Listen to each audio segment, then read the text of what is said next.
y'all gonna know your girl is not an MUA.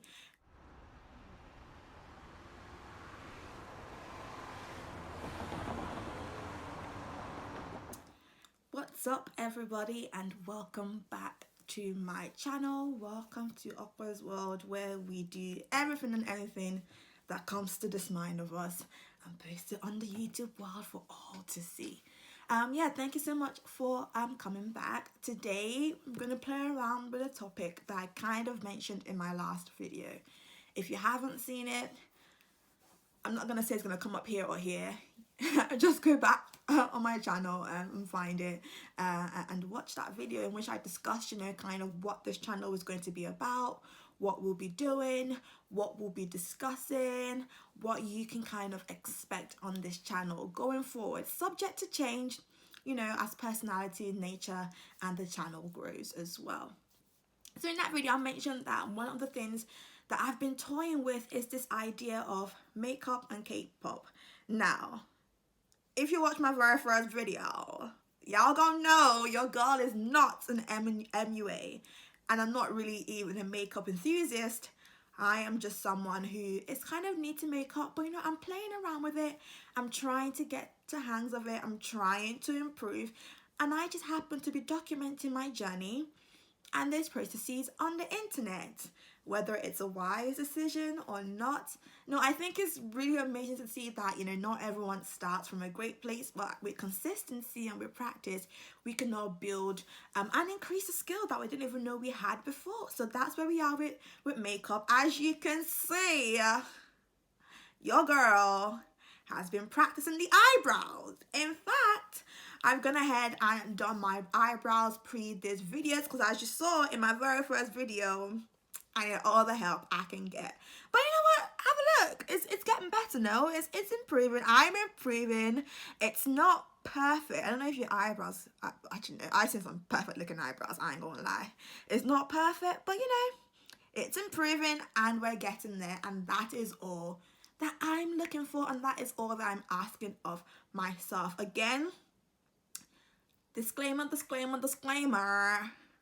I'm not an MUA, I'm not even a makeup enthusiast, and I'm not even that great at makeup. So this isn't a tutorial to tell you what to do. I will just be, doing my makeup and talking about K-pop, or in this instance, a K-drama that I've been watching lately. Now, even I have Netflix has been getting my coin, or my friend's coin, in that I've been watching this K-drama called Bulgasal. I don't know if y'all heard of it. It's Bulgasal, Bulgasal. Now, I don't speak Korean fluently, so there might be some pronunciation issues, but all that aside, Bulgasal is what we'll be talking about today. Now, let's get started. I know some of you are going to say your lips are crusty, so before we get started, let me go ahead and put some lip balm on, because I know someone's going to say something about the lips being crusty. Now, if you don't know me, which you might not, I love Burt's Bees lip balm. If you're going to get me lip balm as a present, please make sure it's Burt's Bees, because I make sure it's not Vaseline, because Vaseline, in my personal humble opinion, does not moisturize your lips. It only coats them, and I need my lips to be luscious at all and every time.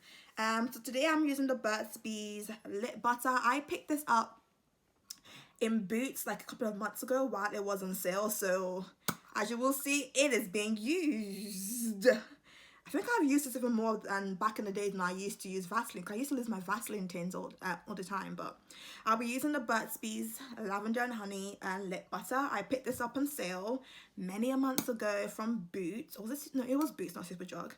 So I'll be using that. I have used it for many a months, but I'm just gonna apply some to my lips. My nails are too long, so I can't dip my finger in there, so I have to use my nail to kind of dig it out and then apply it and spread it around. But my opinions on it, a mini review, it's alright. But I realised after I bought it that I don't actually like to get my fingers messy. And I feel like every time I dip it and put my lips, my fingers get all get the product on them. With COVID, I did be washing my hands, and it is my hands and my lips and my tin.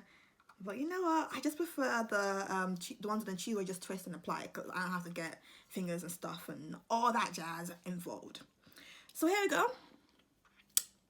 After we've done our lip check and now it's looking moisturized, we're gonna go ahead with our discussion of Bulgasal and makeup. I hope I can do both at the same time and do it a good justice. But you know what? Multitasking is not everyone's best ministry, and that's okay. But as with everything, we're gonna do our best and we're gonna try our best, and that, my dear friends, is all that matters. Like I said, I've already done my eyebrows. I didn't really use a bright concealer underneath because I was going for an everyday kind of brow. I didn't want to pop, and I actually learnt this tip from my sister, and I think it worked quite well. It looked natural, so I might use this whenever I want to wear makeup, not makeup, my eyebrows more often to practice, and just use kind of that more skin color darker concealers to do that. Okay, so where do I begin with Bulgasal? If you don't know, Bulgasal is a Korean show.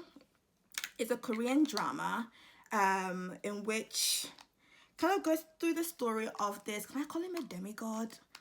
Is it a monster? Is he a ghost? Like, what do I call him? Let's call him a monster. It's kind of like a folklore about this monster and about his journey to how he became a monster. It's very kind of epic. It's very detailed. And it's, oops. And as I was saying, it's very kind of epic. It's very kind of detailed, and it's just a lot. Viewer discretion is advised. It's very bloody. It's very bloody, and it's a lot much. And I feel like with Netflix shows, they always put like very low viewer like age restrictions. Maybe it's just me. Maybe I'm like someone else older. And like Netflix has put it as like, is it like a 15 or 12? I'm like, with all these gory details, y'all need to make this like an 18, because like they be killing people, we be seeing blood and guts everywhere, and I'll be like, yo, this just should surely not be a 15. Maybe I'm just out of date on all the viewer details. Maybe it's just me, I'm too old for this. But yeah, it's about this guy. We go through the story of how he becomes this monster or a demigod or whatever we want to call him. And his story, I'm gonna learn about, you know, is this giving spoilers? Should I assume you haven't seen it, or should I assume you've seen it? You know, I'm gonna assume you've seen it. If you haven't, you can head up to Netflix or just type on Google, you know, the episodes with English subs, and you can watch it so you can catch up to discussions. But I've been enjoying it. I was actually watching it with my sister, and she didn't actually like it. I mean, we started watching it last Friday, and she kind of fell off. She fell asleep while we were watching it because she came back from work and she was super tired. So I continued watching, and I actually managed to watch up to episode 14 by Sunday night. That is an avid binge watch. And so I started the series on last week Friday evening after work, and I finished it by like 8 p.m. on Sunday night last week. So I literally watched this in less than 48 hours. I watched the entire series, and it's been good. I mean, I'm actually super excited for tonight's episode. This season is coming to an end. We have episode 15 and episode 16 left, and then it's done. Episode 15 should be coming out tonight, so I'm excited to finish it. I'm excited to see what happens. I ain't gonna lie, it's been dragging. Like, we've been trying to find out, you know, what's been going on between Mr. Bulgasal and our lovely dear ex-Miss Bulgasal, the love interest, whose name I've forgotten. It's not Ogute. Ogute is the evil Bulgasal. I forgot her name. What is her name? But I'm gonna put a picture up here so you will know what I'm talking about. Nara. We've been trying to find out, you know, what's her deal? What's the deal between him and Bulgasal? The kind one. Our Dan Hual. Dan Hual. How do you pronounce that word? Hual. We've been trying to find out what's the deal between them two, and you know, we kind of find out with little snippets and little flashbacks that they were a love interest back in the day. I don't remember which episode this was. So I was like, excuse me, I thought his love interest was his wife in his past life. And I was like, this is messed up, because now the wife and the old love interest are now sisters. Like, who wrote this? This is about to get like good drama. I should be getting my tea and my biscuit, dipping into my tea and eating this while watching this, because we're about to get a real showdown. Because I never expected that, you know, she would be his ex-love interest, because I thought he only had the one love interest, which was his wife in his past life 600 years ago, which he's trying to get revenge for. I was like super surprised, like, excuse me, sir, I don't know what you're doing, what is going on in this show, but I knew they were gonna try to make them into a love interest. I just dang knew it, because they were giving us the vibes, they were giving us the look. Like, even like in episode 1 or 2 when he was a child and she saved him, she, the main interest, saved him when he was trapped in ice. I was like, this kid is acting like he in love with this girl or something. I don't know. So, I mean, that was a really surprising reveal. I mean, I don't know about you guys, but even for Ogurte, I've been starting to get, like, to feel such sympathy for him. Because homeboy all he wants is Bulgasal's love. All he wants is Danhwa's love and care and support. And he just wants to be chosen. But he's going about it in a warped way, that I can say. But to be honest, that is all he wants. Like, when they showed us the flashback when, like, Danhwa, in his first, can't see it's the first, like 1,000 years ago, like, took out his heart and crushed it and took it so. I was like, dang, man. But I was confused as to why they were saying, like, Auguste was saying in the beginning that he wanted to kill the female love interest, whose name I've now forgotten, because she did something to him, like, it's because of him that I've heard that she's in that state, because in the flashback we find out that it's actually Danhwa that took his heart and took his soul and made him into a Bulgasal and made him into dark holes. So I was super confused as to what he was talking about, because bruh, the connecting wasn't connecting. The connecting was not connecting with me. But dang. Okay, so I was like super surprised, like, is Ogurte lying? Like, is there more to the story, or what is going on? Why did he say that it was the female interest that made him like that, when actually we find out that it was Danhwa that made him like that? So I was a bit confused and unsure, but I hope they'll clear that out in episode 15 and 16. But what's annoying me about the series is that why did we have to get to why do we have to wait to episodes 15 and 16 to freaking find out the main gist of the freaking story? We've got 2 episodes left. The series is about to freaking finish, and we still don't know what is going on. Is the main ending going to be, oh, we finally found out, you know, about the kids that supposedly were adopting, about their story, about what happened?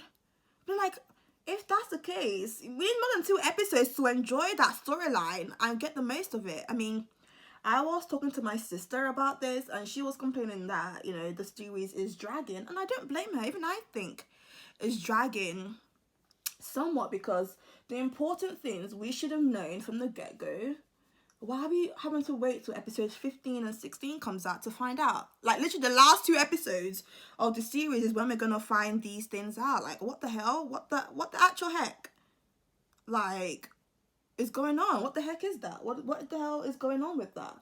Like, I mean, to be honest, I've watched other dramas which at this point your homegirl would have given up. Like, ain't nobody got time for this. But it's my pure investment in this series that is making me keep going. I can't give up yet, but I'm not gonna lie, some parts of it be dragging. I'm just like, let's just find out the deal with Ogurte. He's been our protagonist since, like, modern day. What's gotten to. Let's find out what's freaking going on with the relationship between Danhwa and our love interest. Find out what the hell is going on, because I'll be tired. It's time for them to give us some answers, and I wish they'd given us the answers maybe like episode 11, latest episode 13, so that we could have had some clarification, so other things could have been wrapped up, and so we could have gotten that done. But one thing that really messed me up, one thing that made me sad, was, there's gonna be spoilers in this because again I'm assuming y'all have seen this and you all have caught up.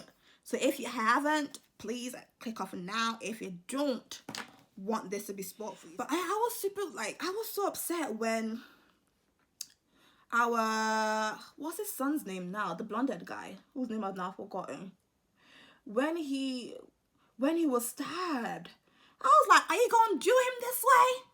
Are y'all gonna do him this way? After all the years he spent toiling for his family, are y'all gonna do him this way?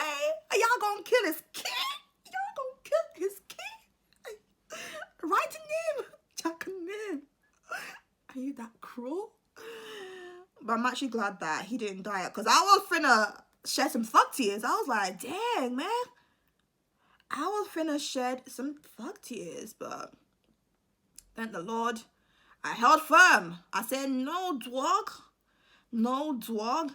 It ain't gonna happen. I ain't gonna cry over this. So I'm happy that he came back to life. I'm happy that he didn't die, but so many things were happening in that episode. I don't know what to say. And like the fact that even Dan Har's ex-wife, well, not ex-wife, killed wife, doesn't even know that that was her child in a past life. Doesn't know that he was her husband in her past life. I'm just like, get on with it, for crying out loud. Get on with it. Sorry. But yeah, it was so annoying and it was getting so...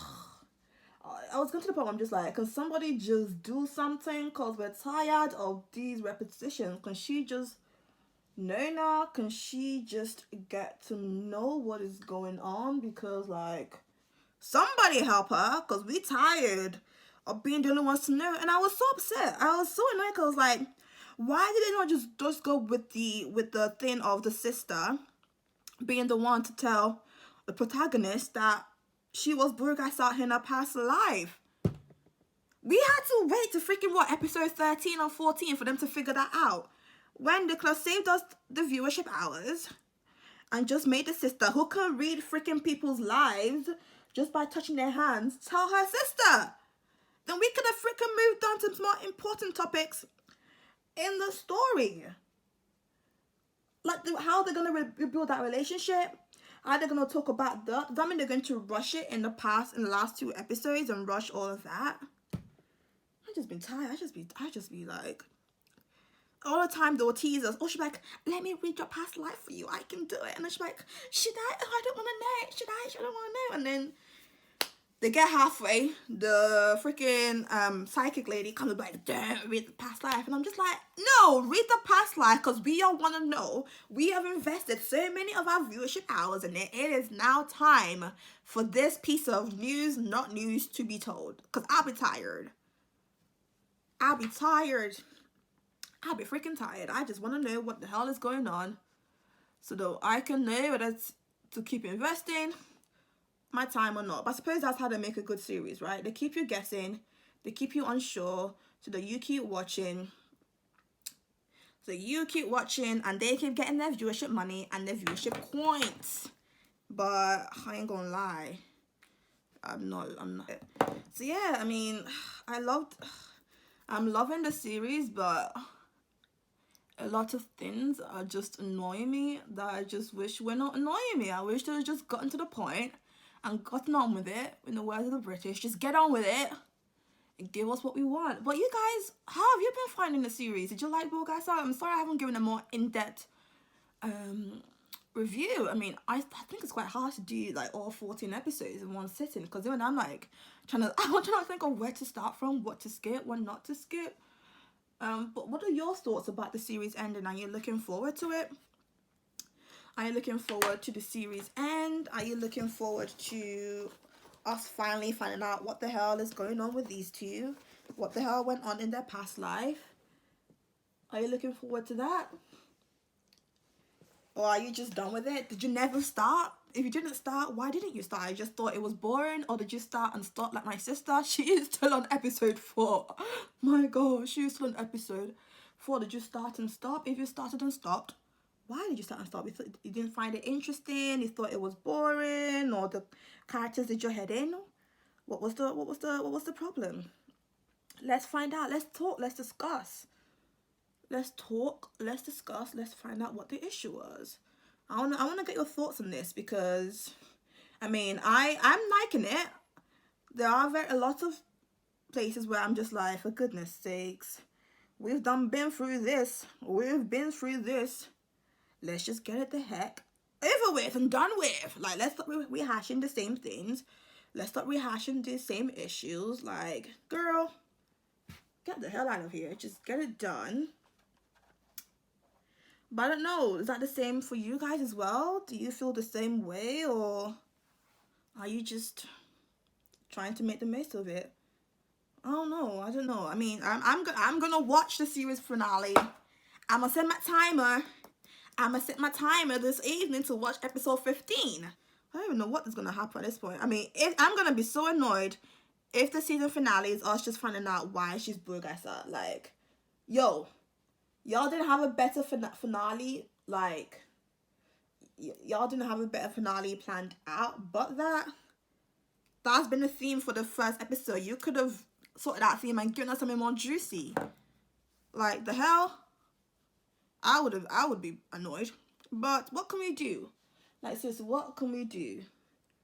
But I don't know, because I thought they were gonna give us more, but they're not giving us more. But yeah, guys, this is the finished look. I hope you liked it. I hope you enjoyed it. I hope you liked our discussion. I'm gonna see if I can come back with a review of episode 15 or 16 or both for Bulgasal as we bring the season to an end. But apart from that, thank you guys so much for sticking around. Thank you for your love. Yeah, please feel free to share your comments on 1, what you think about Bulgasal so far, 2, what your favorite K-drama is, and let's discuss. Let's get into it. Yeah, please feel free to like, share, and subscribe. And if you want to be notified for whenever I bring out a new video, please hit the bell button. I'm looking to maybe get 10 subscribers by next month, so it'll be great if you can click a click, and subscribe. Thank you all so much for your time, and see you in my next one. Bye.